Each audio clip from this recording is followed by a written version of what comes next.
Assalamualaikum warahmatullahi wabarakatuh. Halo semuanya, perkenalkan nama saya Dia Hoernisa. Pada video ini saya akan membahas mengenai manajemen resiko. Manajemen resiko memiliki peran penting dalam menjaga keamanan, kepercayaan masyarakat, dan stabilitas perbankan. Sebelum membahas lebih jauh tentang resiko dalam perbankan, pertama-tama kita perlu memahami dulu kenapa bank menjadi lembaga yang pengawasannya sangat ketat.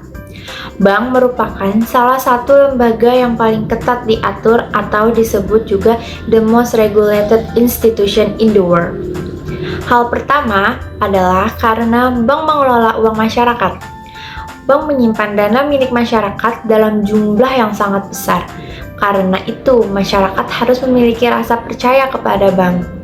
Jika masyarakat kehilangan kepercayaan, maka banyak orang akan menarik uangnya secara bersamaan dan kondisi tersebut dapat menyebabkan bank mengalami krisis.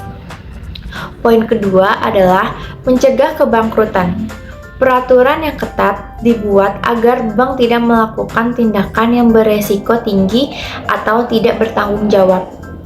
Dengan adanya pengawasan, maka bank diharapkan tetap sehat dan mampu melindungi dana nasabah. Poin ketiga yaitu memutuskan rantai KKN atau korupsi, kolusi, dan nepotisme.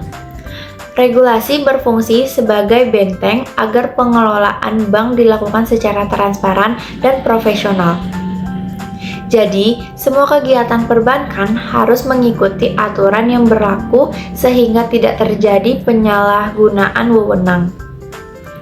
Dari penjelasan ini, dapat disimpulkan bahwa pengawasan terhadap bank sangat penting karena bank berhubungan langsung dengan stabilitas ekonomi dan kepercayaan masyarakat.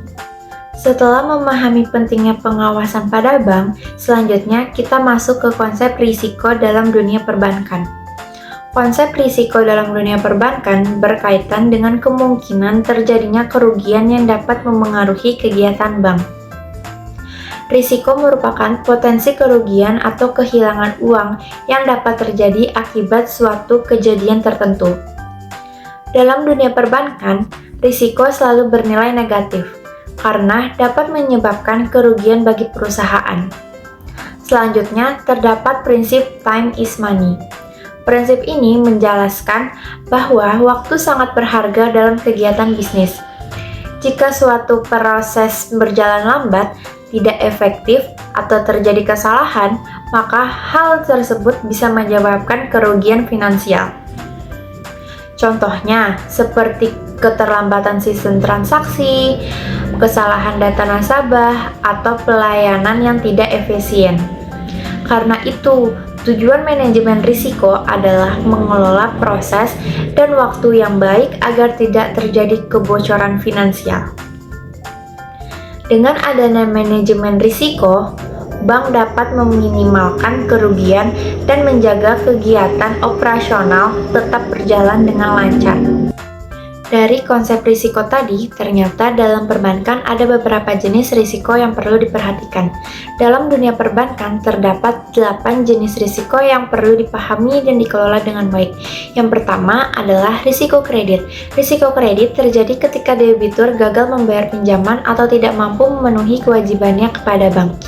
Kedua yaitu risiko pasar.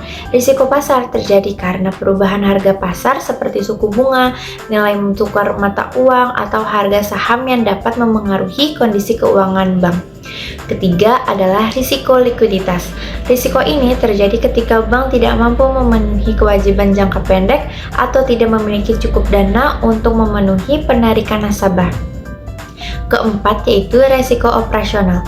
Risiko operasional berasal dari kegagalan sistem, kesalahan manusia, atau masalah dalam proses internal perusahaan.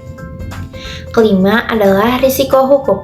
Risiko hukum muncul akibat adanya tuntutan hukum atau kelemahan dalam aspek yuridis.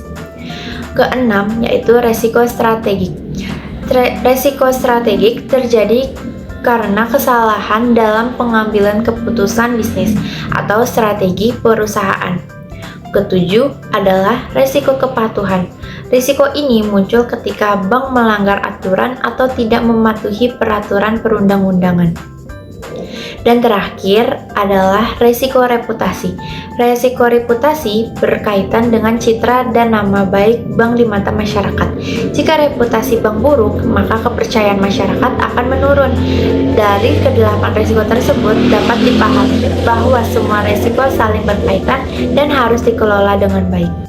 Karena risiko dalam perbankan cukup banyak, maka diperlukan langkah-langkah manajemen risiko agar semua bisa dikendalikan dengan baik. Manajemen risiko memiliki 5 langkah utama yang dilakukan secara berurutan. Langkah pertama adalah identifikasi. Pada tahap ini, perusahaan mencari dan mencatat semua kemungkinan risiko yang dapat terjadi. Langkah kedua yaitu analisis.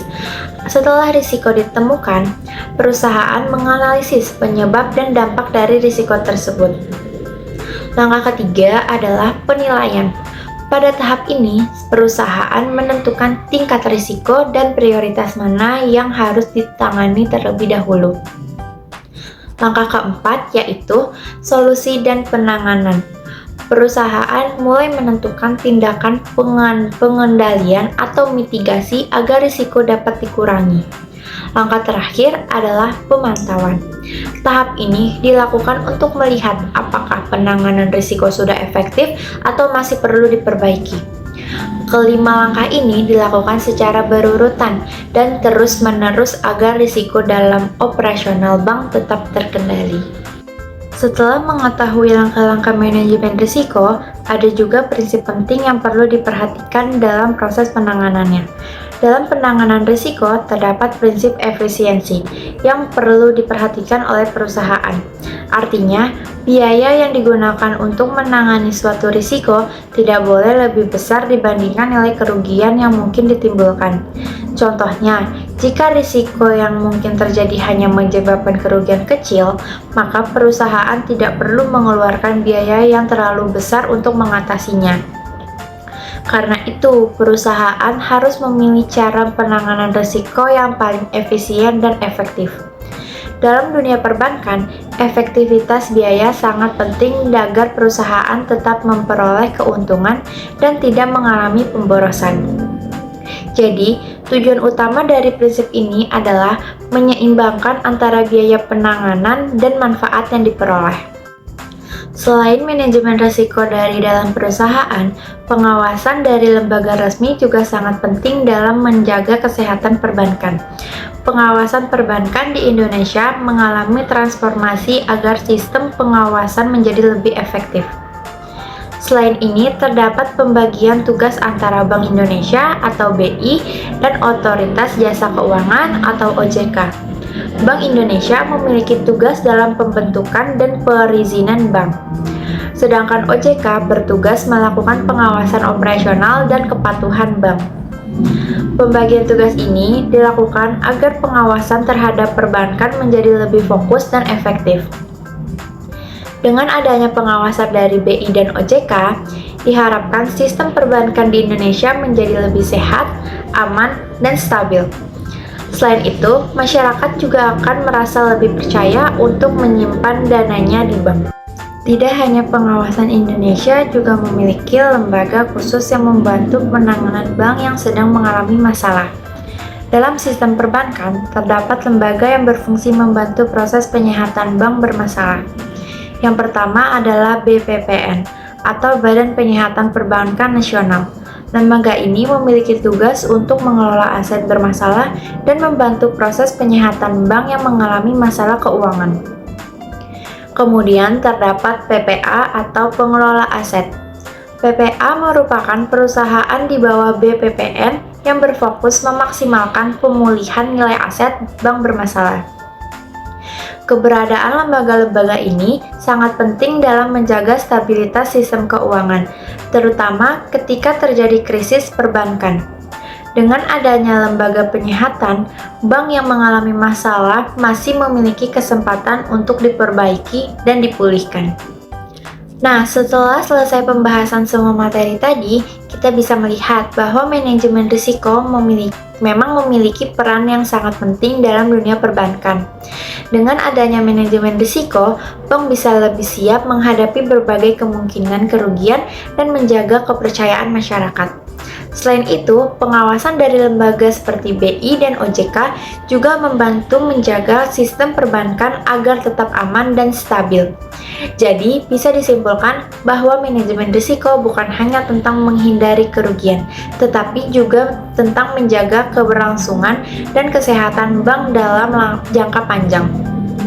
Semoga pembahasan di video ini bisa menambah wawasan dan membantu lebih memahami bagaimana pentingnya manajemen risiko dalam dunia perbankan. Terima kasih atas perhatian Anda dan sampai jumpa.